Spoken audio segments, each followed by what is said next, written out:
Kunin na namin siya.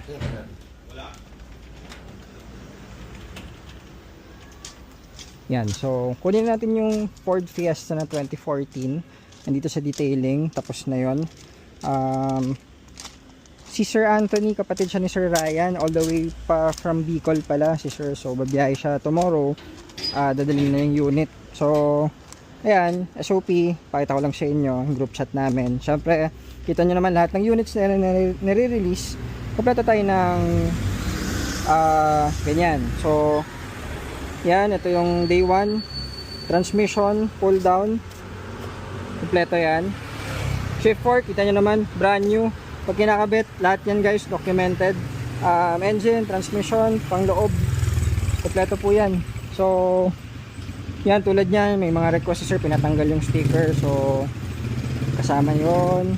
And mga pangilalim, transmission support, mga radiator nito napalitan. Ito naman yung galing sa paint shop. Yan, so kompleto yan lahat, documented po yan guys. Test drive, kasama po yan. Yung testing natin kapag ginagamit natin yung mga unit kung saan tayo pupunta. Kahit kapag umuwi kayo sa bahay, gamit namin yung mga units na guys para sigurado matesting ng maayos yan. Transmission support, brand new, so pinalitan namin yan. So yan guys, ito yung unit natin na Trend 2014 yan, automatic, 290k. So sa halagang 290k, magbiyahe si Bossing bukas ng Bicol nang walang pangamba.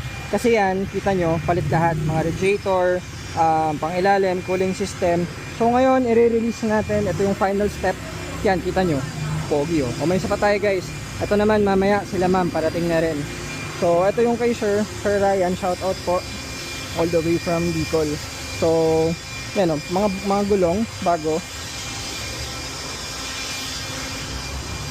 Yan oh, sobrang kapal ang tread life. Manufactured date niya ay yan, bago pa, 2020. So napakapal ng gulong, magandang brand yan, Goodyear.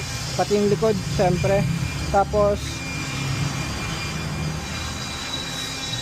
yun oh, finish, diba? Yan nyo naman guys, pwede kayo manalamin. Yan oh, yan yung finished product natin. So yan, ito yung sa loob niya. Yan, tinatapos pa to. Pero eto guys, pakita ko sa inyo. Habang final car wash to, in-start ko yung engine kanina. Oh, ilan yung temp? 75, kanina pa yan. Iniwan lang natin dito, naka-on yung aircon yan, naka-full load. So, kita nyo guys, gaano ka-fresh yung unit. Wala na kayong gagawin pa, gagamitin nyo na lang. Kahit dito, walang mga bakas yan. So,